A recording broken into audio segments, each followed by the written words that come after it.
Welcome back to my channel. আমি মিঠু আর আমার চ্যানেলের নাম মিঠু সরকার দাস। আমার চ্যানেলে তোমাদের সবাইকে আরেকবার করে স্বাগত জানিয়ে আজকে একটা চলে এসেছি রেসিপি নিয়ে। আই হোপ তোমাদের রেসিপিটা ভালো লাগবে। তোমরা অনেকেই কিন্তু সয়াবিন খেতে ভালোবাসো, অনেকেই কিন্তু সয়াবিন খেতে ভালোবাসো না। যেমন আমাদের বাড়িতেই কেউ কেউ আছে সয়াবিন খেতে একদমই পছন্দ করে না। এই তাদের জন্যই, যারা তোমরা সয়াবিন খেতে একদম পছন্দ করো না তাদের জন্য কিন্তু আজকে রেসিপিটা বলতে বলতে তুতলে যাচ্ছি। রেসিপিটা কিন্তু সত্যি কথা খুব সুন্দর হবে। চলো তা প্রথমে দেখাই যে আমি কিন্তু দেখো টকবক করে গরম জল করে তাতে 1 চামচ লবণ দিয়ে আমি কিন্তু সয়াবিনগুলো বয়েল করে নিয়েছি। দেখো কত বড় বড় হয়ে গেছে, তবে এগুলো কিন্তু আমার একদম বয়েল হয়ে গেছে। আমি এবার নামিয়ে নেব। চলো এবার তাহলে কি করব, তোমরা তো ভাবছো কেন এখন ডিমটা আমি ঘাটছি। এই ডিমটা দিয়ে এখন বানাবো একটা বড় মাপের কিন্তু অমলেট। তাহলে চলো বড় মাপের অমলেটটা করাই যাক। দিয়ে দিয়েছি কড়াইতে, তেল গরম হয়ে যাওয়ার পরে এখন কিন্তু আমি এই যে 2খানা ডিম কিন্তু আমি ভেঙে নিয়েছি আর তাতে লঙ্কা, নুন আর হলুদ দিয়ে একটা সুন্দর বড় মাপের কিন্তু অমলেট করে নেব। আর চলো আজকে কিন্তু রেসিপিটা কিন্তু জোরদার হতে চলেছে। যারা তোমরা সয়াবিন খেতে ভালোবাসো না তাদের জন্য অবশ্যই কিন্তু এই রেসিপিটা খুব উপকার হবে। চলো দেখো, আর আমি কিন্তু তোমাদের দেখাতে থাকি। দেখো বড় মাপের কিন্তু একটা অমলেট আমি দেখো রেডি করছি, এখনও কিন্তু রেডি হয়নি, হচ্ছে। আর তোমরা যে যেখান থেকে দেখছো অবশ্যই কিন্তু যদি ভিডিওটা ভালো লেগে থাকে, রেসিপিটা ভালো লেগে থাকে, তাহলে কিন্তু আমার চ্যানেলটাকে এখনও যদি সাবস্ক্রাইব না করে থাকো চ্যানেলটাকে সাবস্ক্রাইব করে আমার পাশে থেকো। আমার দেখো তোমাদের সঙ্গে কথা বলতে বলতে আমার কিন্তু অমলেট রেডি হয়ে গেছে। চলো এবার এটাকে আমার একটা পাত্রে তুলে রাখি। ফিরে আসছি, আবার কিন্তু কড়াইতে আমি সর্ষের তেল দিলাম। তা আজকে আমি পুরোপুরি সর্ষের তেলে কিন্তু রান্নাটা করব। সাদা জিরে ফোড়ন দিয়ে দিলাম, একটা তেজপাতা ফোড়ন দিয়ে দিলাম, কেটে রেখেছি ডুবো ডুবো করে আলু। চলো আলুটা ভালো করে ধুয়ে আমি রেখে দিয়েছিলাম, তেলের মধ্যে দিয়ে দিলাম। এবার আলুর মধ্যে আমি দেব পরিমাণ মতো হলুদ গুঁড়ো আর দেব পরিমাণ মতো লবণ। লবণ আর হলুদটা দিয়ে আলু ভাজলে তাহলে বোঝা যায় আলুটা কতটা ভাজা হয়েছে। এবার আমি তাহলে ভেজে নিই আলুটা সুন্দর করে। আর আলুটা ভাজা হয়ে যাবার পরে কি করব সবটাই তোমাদের দেখতে হবে। লাস্ট পর্যন্ত না দেখলে কিন্তু একদম বুঝতে পারবে না। অবশ্যই কিন্তু রেসিপিটা খুব ভালো হবে আর খেতে কিন্তু সত্যি সুন্দর। 2টো পেঁয়াজ ক্যারেট করে রেখেছিলাম। আলু ভাজা হয়ে যাওয়ার পরে আমি পেঁয়াজটা দিয়ে দিলাম। এবার পেঁয়াজটা কিন্তু ভালো করে ভেজে নিতে হবে, কাঁচা গন্ধ চলে যাওয়ার পর্যন্ত আমি কিন্তু একটু ভেজে নেব। ভাজা আমার রেডি হয়ে গেছে। এরপর আমি কিছুটা আদা আর কিছুটা রসুন ক্যারেট করে রেখেছি, আর কিছুটা ক্যারেট করেছি টমেটো, সেগুলো এক এক করে দেবো। এই যে আদাটা দিয়ে দিলাম, এবার আমি দিয়ে দেবো রসুনটা। আদা রসুন দিয়ে আবার কিন্তু আমাকে ভাজতে হবে। যতক্ষণ না ভাজা হবে ততক্ষণ তোমরা কিন্তু খুন্তিটা দিয়ে নাড়াতেই হবে, না হলে কিন্তু গন্ধটা যাবে না। যতই আমরা আদা রসুন পেঁয়াজ দিই না কেন, এর কাঁচা গন্ধটা আমাদের কিন্তু বের করে দিতে হয়, তবেই কিন্তু তরকারির স্বাদটা আরও ভালো হয়। ভাজা হয়ে যাবার পরে আমি দিয়ে দিলাম ক্যারেট করে রাখা টমেটো। এখানে আমি কিন্তু একটা বড় গোটা টমেটো দিয়েছি। এবার আমি টমেটোটা দিয়ে ভালো করে কিন্তু কষিয়ে নেব। আর কি মশলা ব্যবহার করছি তোমরা দেখতে থাকো, এক এক করে কিন্তু সবটাই দেখতে পাবে। টমেটো দিয়ে কিন্তু আমার অনেকটাই কষানো হয়ে গেছে। এরপর কিন্তু আমি মশলাগুলো দেব। চলো একটা বাটির মধ্যে আমি মশলা রেডি করেছি। তার আগে কিন্তু আমি সয়াবিনগুলো দিয়ে দিলাম, যেগুলো সেদ্ধ করে রেখেছিলাম। এবার সয়াবিনগুলো দিয়ে আলুর সাথে ভালো করে কিন্তু মাখিয়ে নিতে হবে।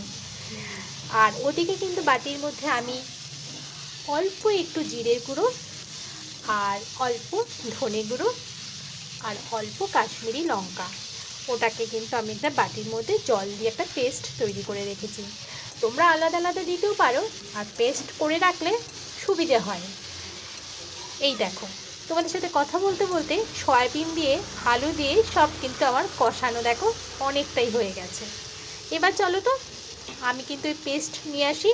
এই পেস্টটা এখন আমাকে এর মধ্যে দিতে হবে। দেখতেই পাচ্ছ এই যে মশলাটা পেস্ট করে রেখেছি।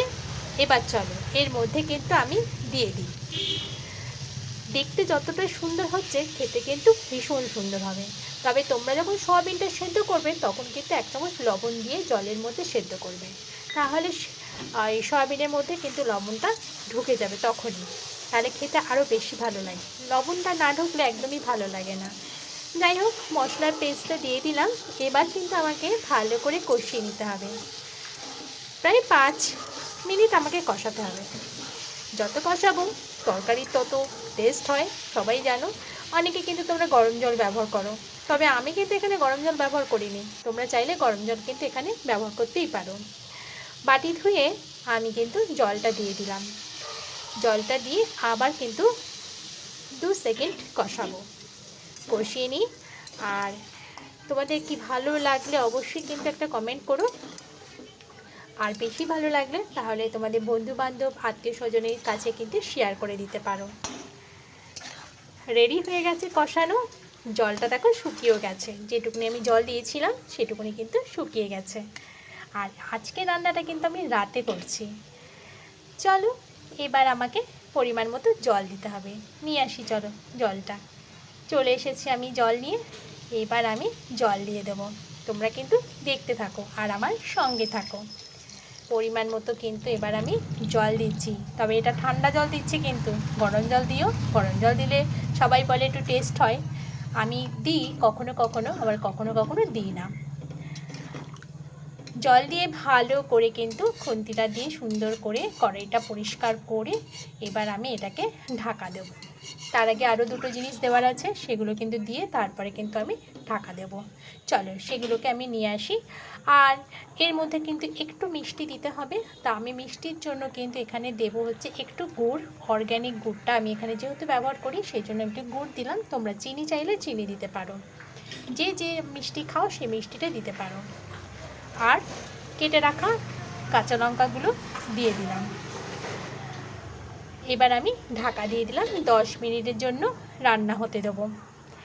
আর ওদিকে রান্না হচ্ছে, আর ওই যে ডিমের অমলেটটা করেছিলাম, এবার এই চাকুর দ্বারা আমি কিন্তু অমলেটটাকে পিস পিস করে কেটে নেব। চলো আমি পিস পিস করে কাটতে থাকি, আর তোমরা কিন্তু আমার রেসিপিটা দেখতে থাকো। চলো আমার কিন্তু পিস পিস করে কাটা হয়ে গেছে। ওদিকে দেখো জলটা কিন্তু অনেকটা শুকিয়ে গেছে। এবার আমাকে খুন্তিটা দিয়ে ভালো করে আবার একটু ওলট পালট করে দিতে হবে। তা সয়াবিনটা প্রায় রেডি হয়ে এসছে।